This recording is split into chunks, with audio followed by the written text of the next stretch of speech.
cause and manner of death to be death by strangulation. Hey guys, welcome to our channel. I'm JJ and I want to send a big shout out to all the new supporters and subscribers. I really appreciate you guys. The day before yesterday was a huge day in this case. That's when Dr. Blue came out with the autopsy of Gabby Petito. For me, it confirmed a long-standing suspicion, and for a lot of people, that Gabby Petito died of manual strangulation or throttling, which is without any type of object, belt, or anything else. The use of the hands. This was such an intimate way to cause a death. There's so many people that are so emotional about this case. People are upset at the attention on YouTube and all forms of crowdsourcing and social media. But I think it's important that all of us understand this all impacted a lot of us in a different way. It inspired some of us to open YouTube channels to provide news and theories and information to the public. I think many people were really deeply affected by what happened to Gabby. It deeply affected me and my family in how we look at things and relationships. I've known a lot of people that have been in these situations, and I think that a lot of people can relate to that.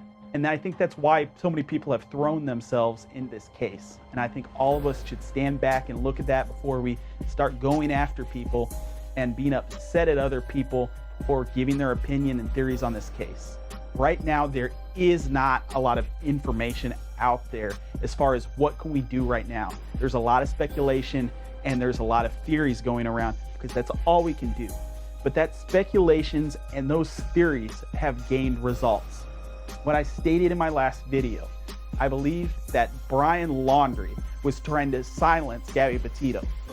And we can only know whether it was extreme rage that caused him to do that, or whether he was trying to silence her screams for help, or whether it was just where he just lost complete control. What we can gather from this, and I think Dr. Michael Baden, the forensic anthropologist from the OJ case, really said it best. And he put it in perspective, and it deeply affected me.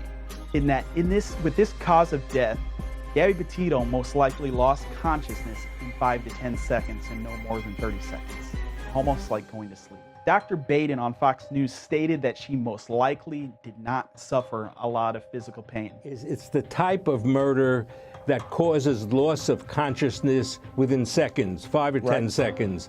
This is a quick loss of consciousness. The family should know that Gabby suffered very little conscious pain or suffering. She lost consciousness and then was dead and not going to sleep. So that we don't know what she went through in the torture by Dirty Brian and what he did to her. What we do know is that in 5 to 30 seconds, Dirty Brian strangled the consciousness out of Gabby Petito. There is no plausible explanation that Brian Laundrie and his parents would behave this way if he was in any way not guilty or culpable for these crimes. There is no person that is innocent that would perform this way. He is supposedly not a suspect, and I deeply disagree with the FBI. The FBI does not have a track record for always making the correct decisions. It would be great if we could be just, oh, the FBI is the best law enforcement agency in the world. And in many stages they are, but in so many times they have been wrong. Not to name Brian Laundrie, you can make whatever claim to defend them and say they have more evidence, but they have had evidence many times. Like in the Richard Jewell case, the man saved hundreds of lives, and the FBI accused him of almost killing hundreds of people when the man saved these people. I bring up the Richard Jewell case, and this is not meant to be a hit on law enforcement. We have to use good, thoughtful hypothesis to find out what actually happened to Gabby Petito. Because the Dirty Laundries aren't giving us information, the FBI is not giving us information, and Dirty Brian is not giving us information either. So that's what we have to do. And why I stated that about the FBI and also the Richard Jewell case from the 1996 Atlanta Olympic bombing is because we saw one of the great failures of the FBI, not only how they handled Richard Jewell and the investigation and how they handled the search and the manhunt. So I think it's possible we could be seeing this one more time. We don't know what's going on and how many lessons the FBI has learned, but this is my personal opinion based on the years that I've looked at law enforcement cases and the behavior of law enforcement agencies and how the FBI has performed in the past. We have to ask, is the FBI doing enough? So this is where we stand today. We're brought with about 5 takeaways because we hardly got any information from Dr. Blue's press conference. Because of the lack of information and the shortness of the information that we got from Dr. Blue, I wanted to add a critique of law enforcement and the FBI to this video.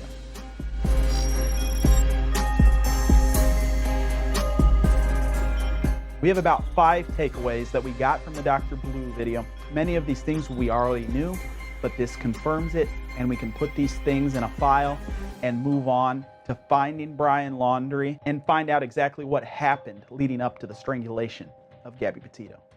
So in takeaway number 1 from Dr. Blue's press conference was that Gabby Petito died of manual throttling or strangulation, which is the use of the hands to strangle someone and cut off the air supply to the brain, causing loss of consciousness in 5 to 30 seconds and death in around 2 minutes. This means that after Gabby was unconscious, he had to take the conscious decision to continue cutting off her air supply until she died. In an aggressive rage, he choked the life out of Gabby Petito.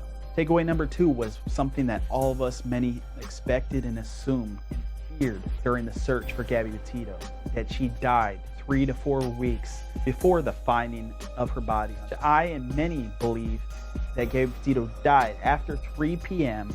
sometime on August 27th in the afternoon or evening, after Brian Laundrie continued going into a rage over and over again at the restaurant against the waitresses while Gabby was in tears, and he continued to angrily leave and return about 4 times. Just about 3 to 4 hours after that incident, the van of the couple was seen closed with the door closing in the GoPro video, the red, white, and Bethune video. We don't know if Gabby Petito is still alive, whether she was already inside, strangled to death. What we don't know is that when that door was closing, Gabby Petito was still alive. They were there fighting, or if Brian Laundrie had already taken her life. What we do know is that her body was found 900 feet away from that location, most likely dragged across that creek or put in the van and dropped off on the other side of the creek. Takeaway number 3. In Wyoming, it is not required to have an exact date and time of death on a death certificate, so we will probably not have that when the death certificate is released. Takeaway number 4 from the press conference is that Gabby Petito was not pregnant. Many people had theorized that Gabby Petito was pregnant based on a picture that was taken where she appeared to possibly be pregnant. It's one of the few times within the press conference that Dr. Blue strayed from the narrative that he could not say anything else due to Wyoming statute except the cause of death, thus implying the belief that Gabby Petito's death was caused by domestic violence and was killed by dirty Brian Laundrie. Takeaway number 5 was this was a very thorough autopsy, a very rare autopsy, because in many big cities, people do not just hold on to corpses for months before releasing the bodies to the family.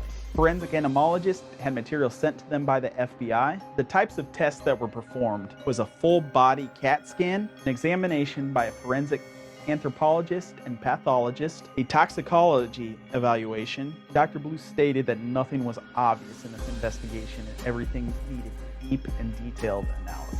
And the body stayed in the Teton County lab for the duration of the investigation and is going to be released to the family this weekend. DNA was also taken off the body and sent to the FBI. If there is no DNA from other third-party sources besides Brian Laundrie and Gabby Petito, this will further rule out any third-party actors in the death of Gabby Petito. We can all hope that the FBI gets their acts together. This coroner's report can hopefully now let the Petito family have the remains of Gabby Petito and put her to the final resting place, and ensure that Brian Laundrie does not get away with what he did, and hope that the FBI learns from the cases like the Richard Jewell case and the manhunt for the actual suspect in that case, and make sure that years don't go by before he is brought to justice. I just wanted to quickly and concisely outline the autopsy. I had theorized on what the autopsy results would be. I know this issue has been beaten to a pulp by the media and social media, but I wanted to give my opinion and my take on these autopsy results. I think these autopsy results were exactly what many people were expecting, and unfortunately we weren't able to get more detailed information released to us. And pray that Brian Laundrie is alive and he can face justice and we can get more information at trial. I invite you guys to subscribe to our channel. Thank you guys so much who have subscribed. I promise I'm going to be releasing daily updates and coming out with much more videos and content. If you guys got value from this video, please like and subscribe this video, and I'll see you guys in the next one. Thank you guys so much.